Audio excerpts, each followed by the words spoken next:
Have you ever wondered how an entire nation can become terrified of something that doesn't exist? How parents can look at their own children and see danger everywhere? How teachers can look at classrooms and imagine crime scenes?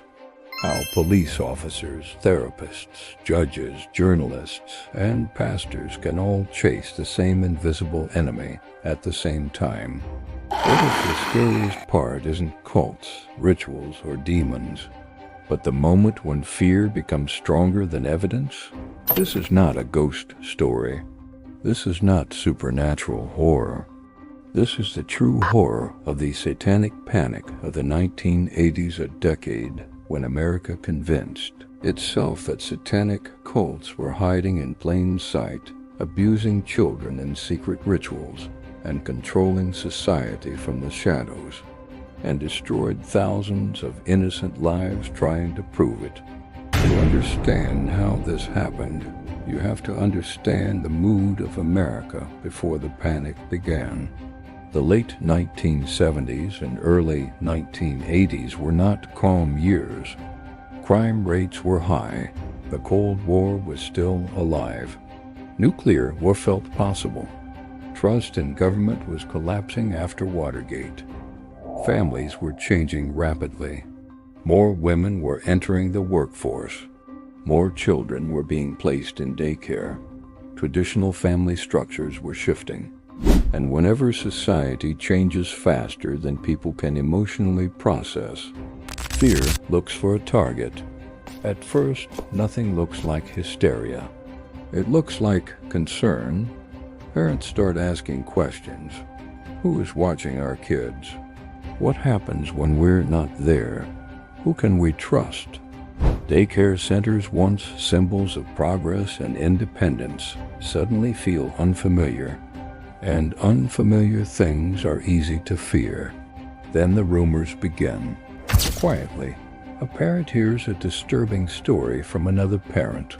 A therapist mentions a strange case. A church group whispers about hidden evil. At first, the accusations are vague. Something bad happened. A child seems different. A behavior feels off, but then the stories gain details. Dark rooms, secret games, strange symbols, people wearing robes. And eventually, one word starts appearing again and again. Satanic. This is the moment everything changes. Because once Satan enters the story, logic leaves. The accusations become more specific. Children are being abused, they say, not by one person, but by groups. Secret groups. They claim these groups meet in hidden locations, that they perform rituals, that they chant, that they sacrifice animals, and worst of all, that they hurt children. The idea is so horrifying that no one wants to question it, because questioning it feels dangerous. What kind of person doubts children? What kind of person risks being wrong? Here's the part that makes this story truly terrifying.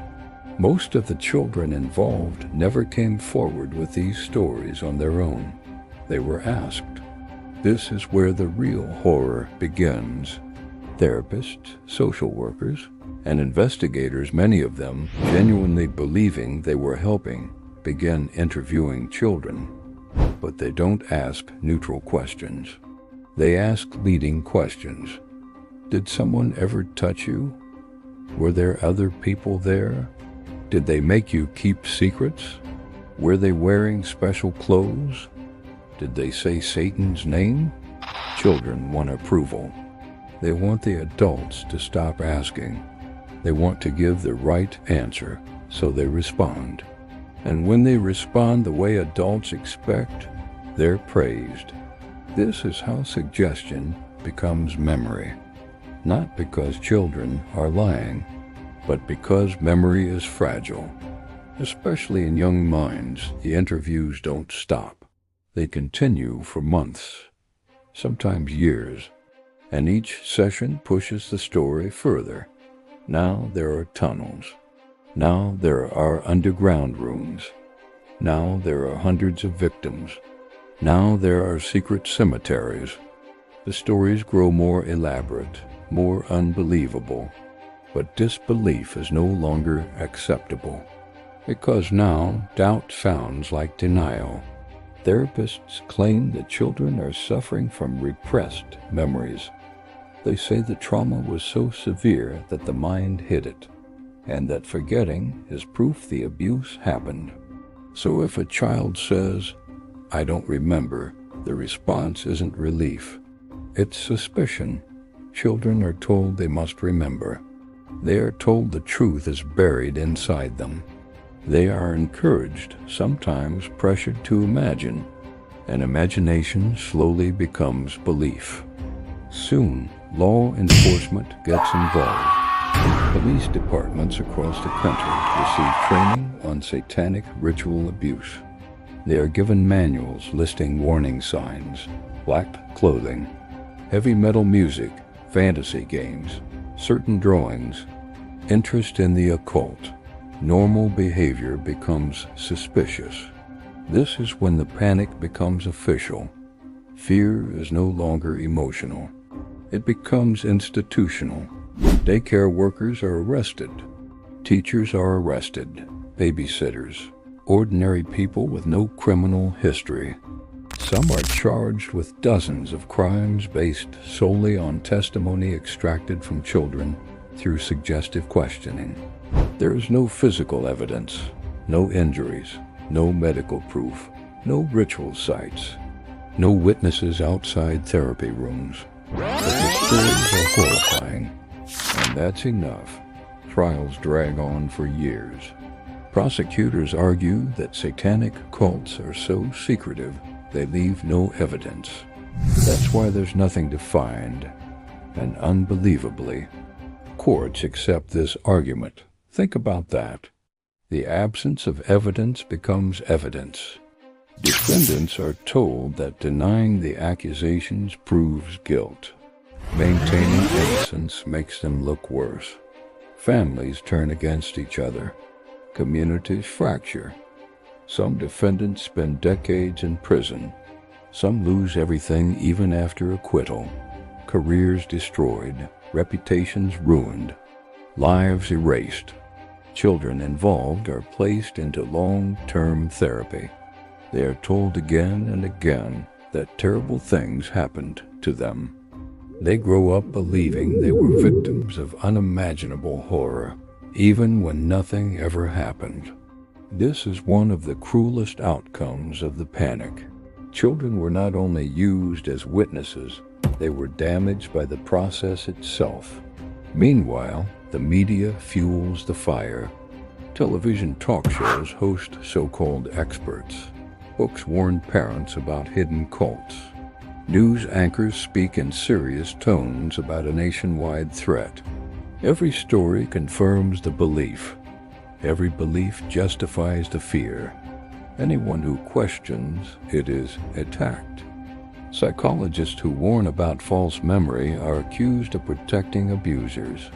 Journalists who ask for evidence are called irresponsible. Skeptics are labeled dangerous. This is how hysteria protects itself. By the late 1980s, the Satanic Panic has consumed the country. Daycare centers are seen as potential crime scenes. Parents are terrified. Teachers are fearful. Communities no longer trust each other. And yet, there is still no physical evidence. Not a single confirmed satanic cult. No mass graves. No ritual locations. Nothing. Eventually, cracks begin to appear. Journalists start digging deeper. Psychologists publish studies proving how easily false memories can be created. Courts quietly overturn convictions. Appeals succeed. Cases collapse. And slowly the panic fades. Not with an apology. Not with accountability. But with silence. No one wants to admit they were wrong. Institutions quietly move on. The narrative changes. The story disappears, but the victims don't disappear. People who lost decades of their lives. Children who grew up believing horrors that never occurred. Families that never recovered. The most unsettling truth of all, there was never any satanic conspiracy. No hidden cults. No ritual networks. The monster was fear, amplified by authority, protected by certainty. The Satanic Panic teaches us something deeply disturbing. Society does not need evil to exist, to destroy innocent lives. It only needs belief, and belief is contagious. Even today, the pattern remains. New fears emerge. New symbols replace old ones. But the structure is the same. Fear spreads faster than facts. Emotion overrides evidence. Doubt becomes betrayal. So ask yourself this: how many lives were destroyed because questioning fear became unacceptable? How many truths were buried because skepticism was treated as danger? Because the real horror of the Satanic Panic isn't what people believed. It's how easily belief replaced reality. How quickly fear turned neighbors into monsters. And how long it took for anyone to say, "Stop, this doesn't make sense." If this story disturbed you, hit the like button. Subscribe for more deep dives into real stories where fear, power, and psychology collide. And comment below, do you think the Satanic Panic was mass hysteria, or a warning about what happens when fear is allowed to lead unchecked? I'll see you in the next one.